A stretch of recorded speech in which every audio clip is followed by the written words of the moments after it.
Hey YouTube, Mike here. Welcome back to the channel. Today's video is about the kayak. I've been meaning to do this video for a couple of years now, but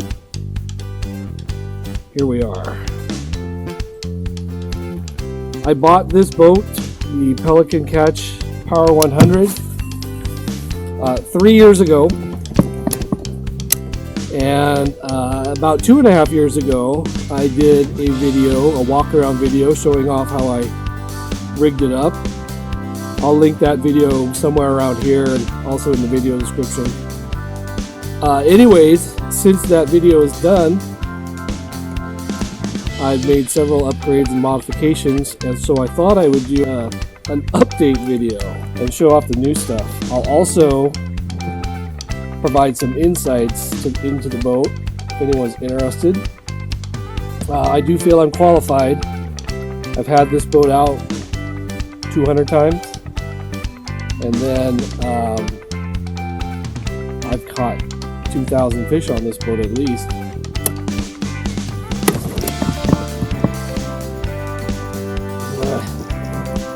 Almost 2001.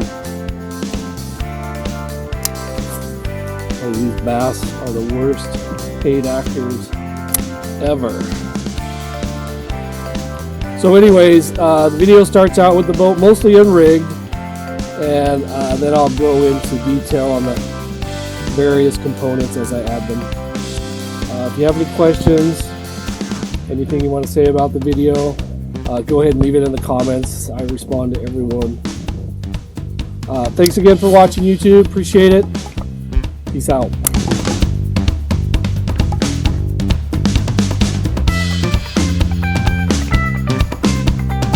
Alright, starting off at the front of the boat, I added this bungee cord to the front hatch. This just allows me to store stuff under there and keep it tied down. I usually keep my rain gear, stuff like that. I added rails to each side of the boat. I've got my anchor wizard attached to this. I'll show that off a little bit more in a minute here. I also added this fishing pole holder over here. It actually extends out that way. So if I just want to put a rod in there to just set it somewhere while I'm doing something else, that's what that's for. This is a brand new seat with the kayak cushion. The kayak cushion is added since the last video.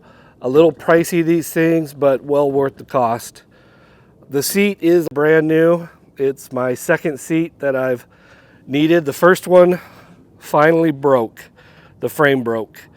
And Pelican was awesome about honoring the warranty and sending me out a new one. I showed this off in the first video, but the boat comes standard with 4 rod holders, 2 on each side, but there was plenty of room, so I added a 5th and a 6th rod holder, which is just perfect for me. I don't really need to take more than 6 rods out with me, but I definitely like to take more than 4, so that worked out perfect. I added 6-inch hatches on either side of the boat.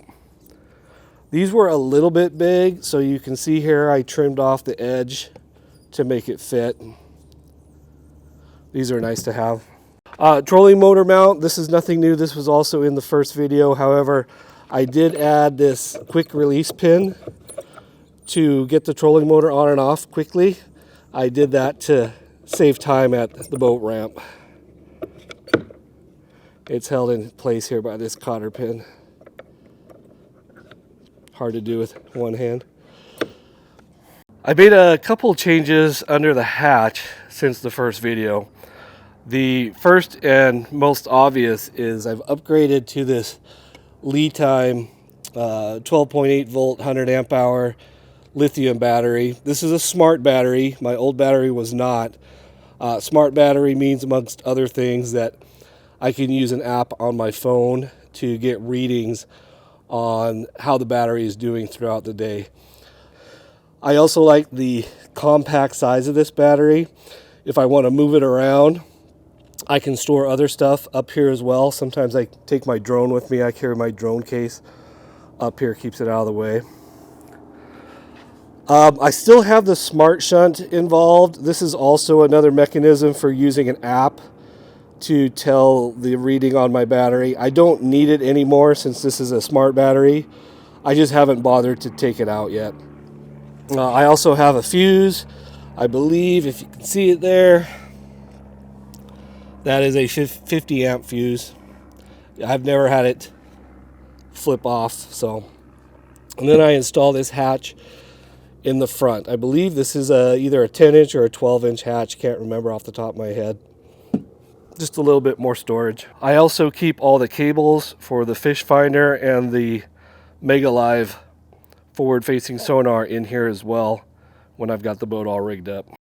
This is my trolling motor, the Minn Kota Endura, 30-pound thrust. It's been pretty heavily modified so that I can control the speed using this remote control. To use the trolling motor, I just switch it on, turn on the power to the joystick, and now if I push the joystick forward, I get forward. If I move it backwards, reverse. There's also a cruise control button on the remote, so if I want to set a speed and then press that button, I'm now on cruise control. I can also bump the joystick to increase the speed, bump it backwards to make it slow down. Just like that. As far as the power cable, I now have it coming out the front and plugged into the boat here using a Minn Kota plug. I changed the location of the plug-in. It used to be right here.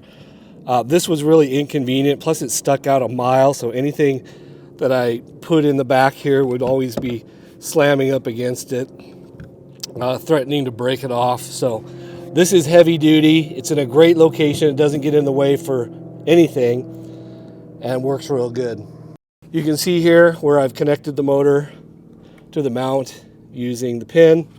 I don't need any kind of mechanism to get the trolling motor in and out of the water. I can easily just turn around on my seat and lift it in and out by hand. On the bottom end here, I've also added this rudder. This $20 item made a huge difference to how this boat operates. Not only does it help to make it turn quicker, which it turned quick anyways, no big deal, but it really helps me track when I'm either moving really slow or if I'm just drifting. This rudder actually assists in steering the boat when you're just being pushed by current and wind. It was a huge game changer. If you don't have a rudder yet, I highly recommend it. Super quick installation, inexpensive. One of the biggest modifications on my boat that I made. I've also added this 3-blade prop. This made a huge difference in the speed of the boat. It says it's advertised to increase your speed by about 10%, and I would say that's right. It definitely increased my speed going forward and backwards. This prop is made by Kippawa, another really big upgrade to the boat. You can see here, these are the connections for my steering cables. The steering cables run into the hull of the boat using this irrigation tube, and these are just guitar jacks that I use to make it look nice. I also put in a brass insert into the irrigation tubing so that this cable doesn't cut the tube itself. I switched from the nylon cables that I used to use, the Dyneema cord I believe they're called, and I switched to a steel cable. The reason I did that is because the Dyneema cords would not last. Sometimes they only lasted one outing, sometimes they lasted months, but eventually the coating would get stripped off and all you would have is the strands of thread underneath. I've used these steel cables on multiple trips now and they work great. There's maybe a little bit harder to steer than the Dyneema cord, but otherwise they work great, no complaints. So like I said, the cable runs through the hull and then comes out here, another guitar jack, more of the irrigation tubing. The cable connects right here onto my right steering pedal. I showed these off in the first video as well. I haven't changed these yet. There are some newer pedals out there now that I think would work really good on this boat. They're made of aluminum. They fold up. They were out of stock last time I thought about adding them. They have since become available, so who knows, I may add those on at a later date, maybe not. These have worked excellent. I have had no problems with these at all.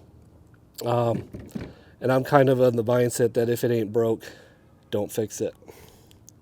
As far as electronics go, I'll show you what I've got hooked up. I have a Humminbird Explorer 9 for my graph. This is how I set up the transducer. This is not ideal. For a while when I had my Helix 7 as my graph, I had the transducer hooked up to the bottom of the trolling motor, and that was perfect. That was awesome. It was pretty much out of sight, out of mind. No having to manually lift this transducer up and down. That being said, I can't do that with this transducer. I can't stick it on the trolling motor because it's just too big. So minor inconvenience, but it still works good with that setup. This is my graph, the Humminbird Explorer 9. You would think that it gets in the way, but it actually doesn't. I have plenty of room for my feet, plenty of room to operate the pedals. It is never in the way. It's in perfect placement. I can see it real easy. It's not off to one side or the other, which I always found inconvenient, because if the graph is located on the right side of the boat and I'm fishing out the left side, that means I'm looking across my body at the graph, and that didn't really work for me. So having it in the middle is just perfect placement for me. This is my forward-facing sonar. This mount I designed and 3D printed. I've had it going now for as long as I've had the boat, so at least a couple of years, and it's held up really well.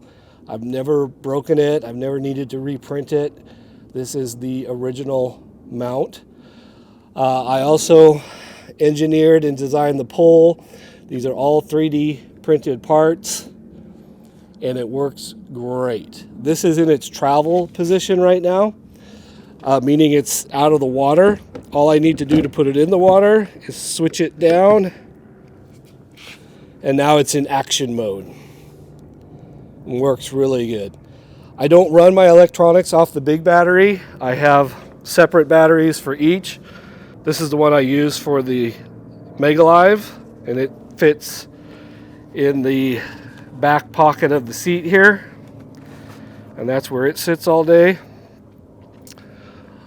This is the battery pack for the graph, and I just keep that under the hatch and run the cables out the side. This is my anchor system.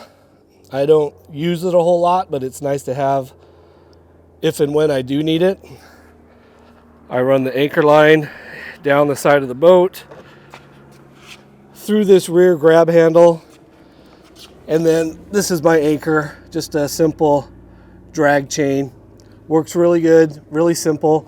I keep it stored up here when I'm not using it, and then it's real easy to just reach back and toss it over the side when I want to use it. And then the handle is good to let it out and retrieve. Works really good. So while not exactly a kayak part, I wanted to show off my PFD because it changed as well since the last time I did my video. I used to just wear one of those simple wraparound self-inflating type PFDs, but I had so many little things that I wanted at close hand, and I wanted to keep my phone handy as well. I decided to switch to this mostly because of the storage capabilities. Over here, I keep my phone. Well, this is just the holder, but I put my phone in there. It's on a tether. Easy for taking pictures and stuff. In this pocket, I just keep extra battery packs, some small tools, some extra batteries and stuff for the kayak itself. I've got my knife handy at all times, even if I fall overboard, which God forbid. Then also on this carabiner here, I have a pair of line cutters, and I keep my remote control for the trolling motor handy.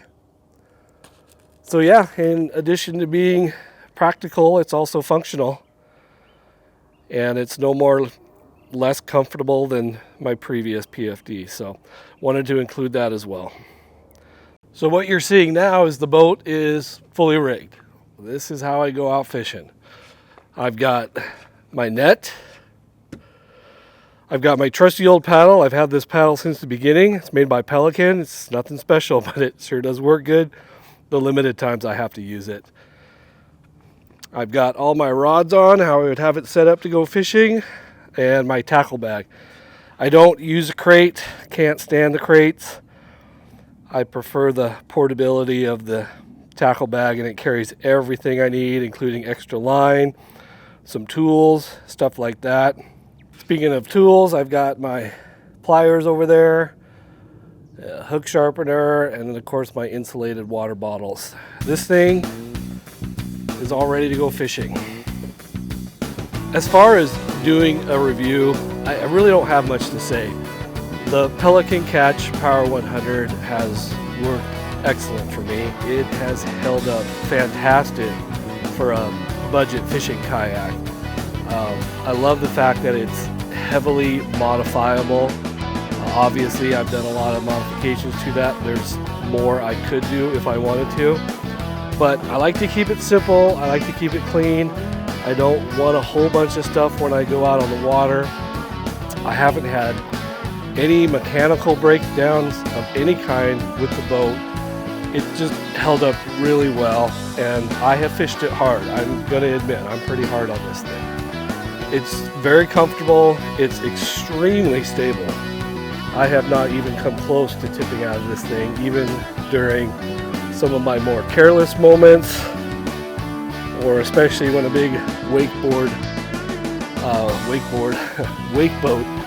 goes by and leaves me with 3-4 foot waves. So the only, I guess, wear and tear on it, I know it looks dirty, but trust me, this is as clean as it's going to get.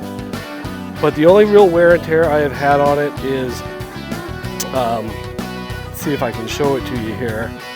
I did add material on the bow, on the nose here, and I also did it on the back corners because it was starting to show some signs of wear on the hull from dragging it around, which is concerning because I really didn't drag this thing around a whole lot, but apparently I dragged it enough that it wore down to the inner layer. So those plastic plates I glued on have worked extremely well and taken care of that, so no concerns.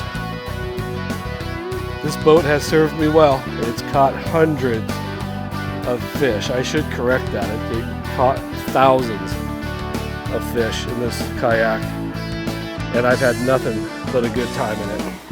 And I don't plan on replacing it anytime soon. I know they got some fancy new boats out there, but I don't really want to justify spending thousands of dollars when this thing gets me around just fine.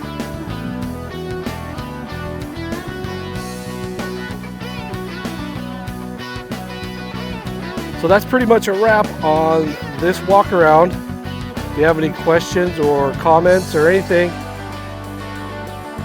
leave it in the comments and I'll get back to you. Thanks for watching YouTube. Peace out.